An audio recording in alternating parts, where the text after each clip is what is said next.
సాహిత్య చరిత్రలో అపూర్వ అసామాన్య విశిష్ట గ్రంథం డాక్టర్ ద్వానా శాస్త్రి గారి మా నాన్న 20వ భాగం 8/5/25 తిరుమల రామచంద్ర గారి గురించి వారి అమ్మాయి నీరజ గారు రాసినటువంటి వ్యాసం.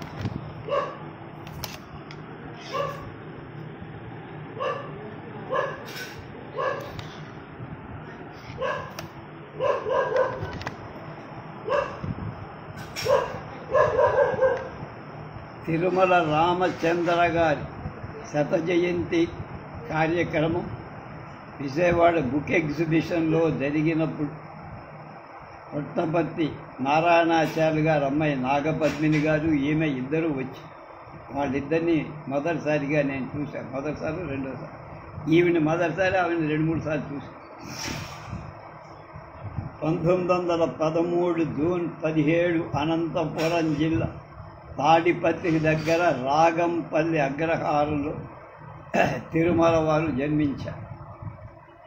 గ్రంథాలయ ఉద్యోగి అయిన పత్రికా రచన, సైన్యంలో హవల్దారు, క్లర్క్, రచనలు మన లిప్పి పుట్టు పూర్వోత్తర, సాహితీ సొగతుని స్వగత విమర్శ, నుడి నానుడు, హిందువుల పండుగ, కర్వాల్, హంపి నుండి హరప్పాద, స్వీయ రచన అంటే స్వీయ చరిత్ర, ప్రాకృత వాంగ్మయంలో రామకథ, 3 వాంగమయ శిఖర, మరపురాని మనీష్, శీర్షిక నిర్వహణ, మనవి మాటలు, వ్యాసం, తెలుగు పత్రికల సాహిత్య సేవ. 1997 ఆగస్టు 12న ఆయన చనిపోయారు. అంటే 84 ఏళ్ళు జీవించారు. స్వాతంత్ర సమర యోధుడిగా, పత్రికా రచయితగా, భాషా పరిశోధకుడిగా, సాహితీ విమర్శకుడిగా, ప్రాకృత పండితుడిగా సుప్రసిద్ధులైన విశిష్ట విద్వాంసులు తిరుమల రామచంద్ర. ఈ సాహిత్య భాషా సేవకుడి గురించి వారి కుమార్ హైదరాబాదు వాస్తవ్యురాలు జర్నలిస్ట్ నీరజ వివరిస్తుంది. నేను తరచూ నా మిత్రులతో, పరిచితులతో అనే మాట ఒక్కటి, మా నాన్నే మా హీరో. ఆయన ఈ ప్రపంచం వదిలి వెళ్ళిపోయి మమ్మల్ని జీరోలను చేశారు. నిజం కూడా అంతే. ఆయనే మా నాన్నగారు శ్రీమాన్ తిరుమల రామచంద్ర గారు. 1913 సంవత్సరం జూన్ 17 అనంతపురం జిల్లా తాడిపత్రి దగ్గర రాగంపల్లి అనే అగ్రహారంలో జన్మించి 84 సంవత్సరాలు పూర్ణ ఆయుర్దాయ మనస్సు అనుభవించి 1997 అక్టోబర్ 12 హైదరాబాదులో తనువు చాలి. తిరుమల ఇంటి పేరుతో ఉన్న ప్రసిద్ధ వైష్ణవ వంశం అరబ దేశం నుంచి వచ్చి తెలుగునాట స్థిరపడి తిరుమల వారి కుటుంబానికి మూల పురుషుడు తిరుమల నంబి అని మా నాన్న చెప్పేవారు. నంబి అంటే అర్చకుడన. మా నాన్నగారి తండ్రి, తాతలు, పినతండ్రి స్వాతంత్ర సమర యోధులు, అభిమానులు, గొప్ప దేశభక్తి. ఈ వారసత్వమే నాన్నగారికి కూడా అబ్బింది. మాతామహుల ఇంట్లో అల్లారు ముద్దుగా ఆయన శైశవం గడిచి చిన్నప్పటి నుంచి నాన్నగారి గుళ్ళు, గోపురాలు, శిథిల శిల్పాలు, కోట కొమ్మ, మహారాజ్య వైభవ స్మృతి, సకల అవశేషాలు పరిచయం. నాన్నగారి తండ్రి గారు గొప్ప హనుమత్తు ఉపాసకుడు. బాల్యంలోనే మన సంస్కృతి, చరిత్ర, మన వైభవాలపై అభిమానం వెన్నంటి ఉంది. ఆయనేమిటో తెలుసుకోకుండానే జీవితం గడిపేది.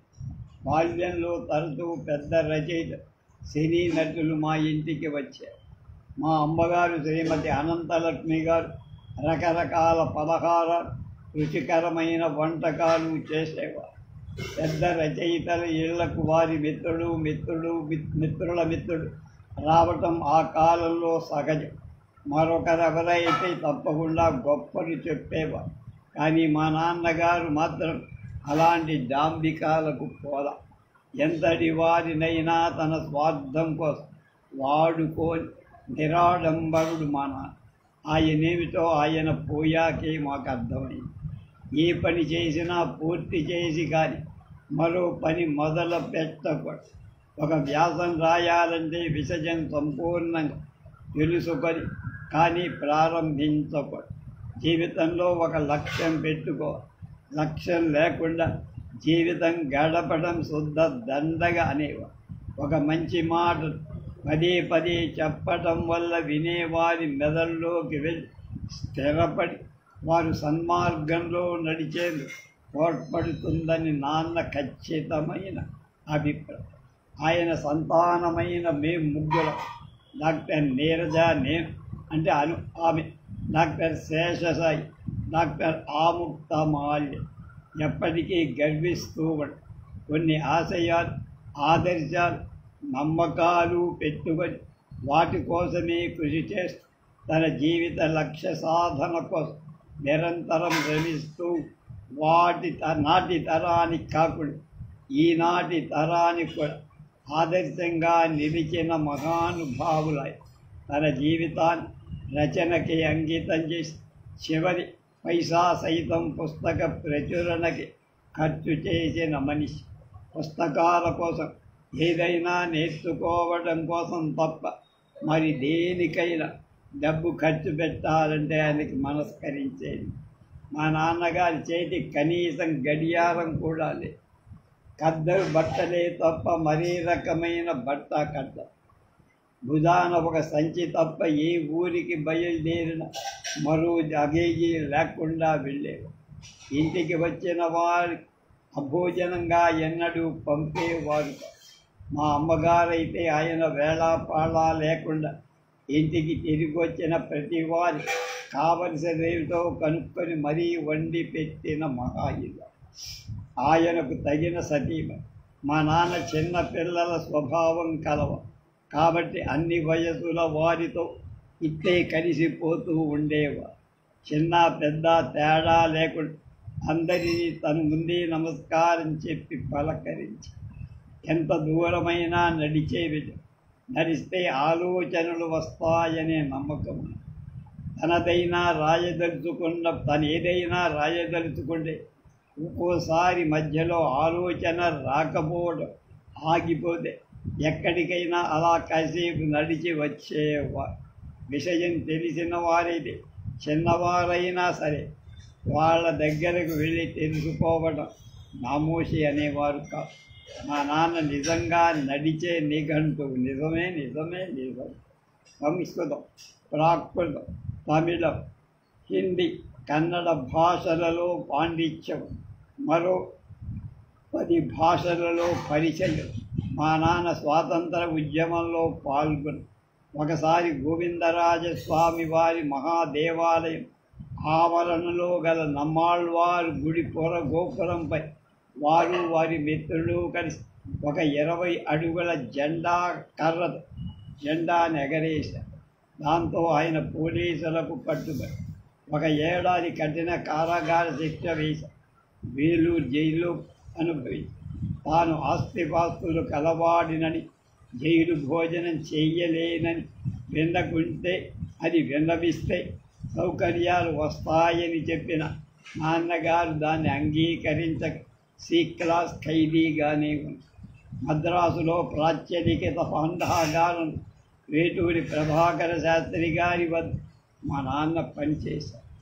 తెలుగు సంస్కృతాల్లో అక్కడే విద్వాన్ పరీక్షలో ఫస్ట్గా పాస్ అయ్యారు.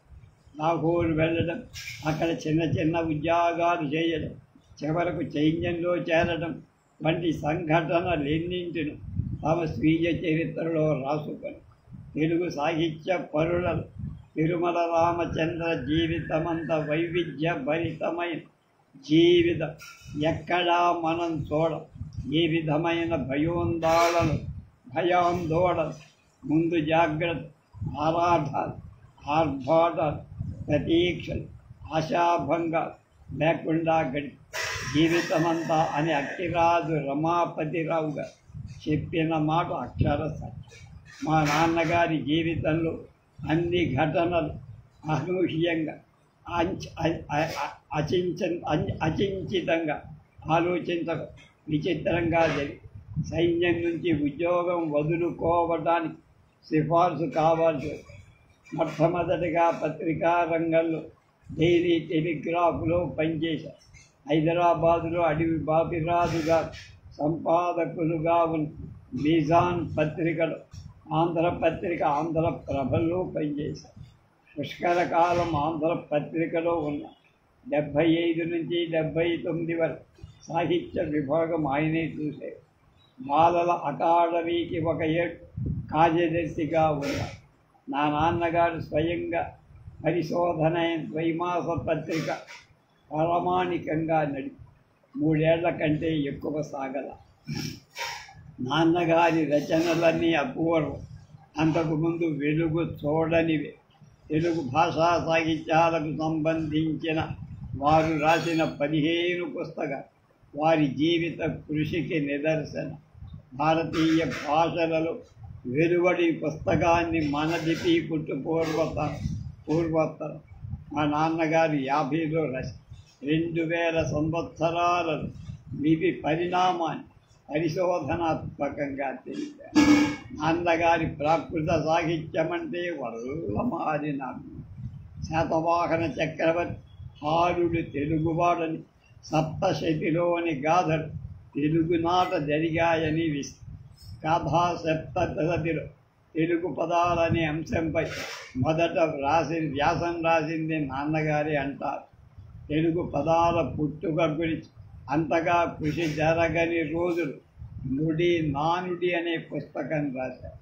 శబ్దం, అర్థం, మాటి మూలాలు, వాటి పరిణామాలు గురించి రాసిన ఈ పుస్తకం భాషా పరిశోధనలు నాన్నగారికి గల జిజ్ఞాస సామర్థ్యాన్ని తెలియజేసి ప్రాకృత వాంగ్మయంలో రామకథ, హిందువుల పండగ, పర్వాలు మొదలైన పుస్తకాలు రాసి భారతి పత్రికలో సాహితీ స్వగతం శీర్షికతో సీరియస్గా రాసిన అమితమైన ప్రశంసలు తర్వాత అది పుస్తకంగా వచ్చి పత్రికా రంగంలో జీవించిన నాన్నగా తెలుగు పత్రికల సాహిత్య సేవ అనే పుస్తకాన్ని రాసి మొదటగా 1989లో ప్రచురించి తర్వాత పరిశోధకులకు పాత్రికేయులకు ఆదర్శప్రాయ రెఫరెన్స్ గ్రంథమే అయ్యింది. క్షేమేంద్రుడు, మహాయాన బౌద్ధాలు, హారుడు మొదలైన వారి రచనలు అనువదించి అముద్రితంగా పడివన్ రచనలు చాలానే ఉన్నాయి. ఆయనకు తన లిపి తల్లిపై ఎంతో గౌరవం. ఆమె సంస్కారమే తన దారి దివ్యగా ఉపయోగపడిందని హోటల్లో పనిచేసిన, రోల్డ్ గోల్డ్ కంపెనీలో చేసిన, కాపీ రైటర్గా పనిచేసి ఎప్పుడు దిగులు లేదు. కీర్తి కోసం వెంపర్లాడను లేదు. నాన్నగారి గురించి ఇంతవరకు వ్యతిరేకంగా మాట్లాడిన వాళ్ళు ఎవ్వరు లేరు. అటువంటి అరుదైన వ్యక్తిత్వమని నేను పొంగిపోతూ ఉంటా. మా నాన్న గురించి అంటోంది నీరసంగా. పుట్టపర్తి నారాయణాచార్యుల గారి గురించి ఆమె కుమార్తె పుట్టపర్తి నాగపత్ని పెద్దమ్మాయి.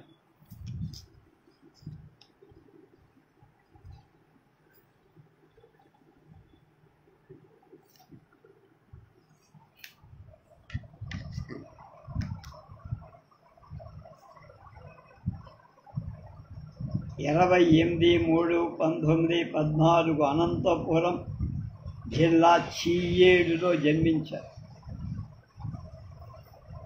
ఉద్యోగం అధ్యాపకు, రచన,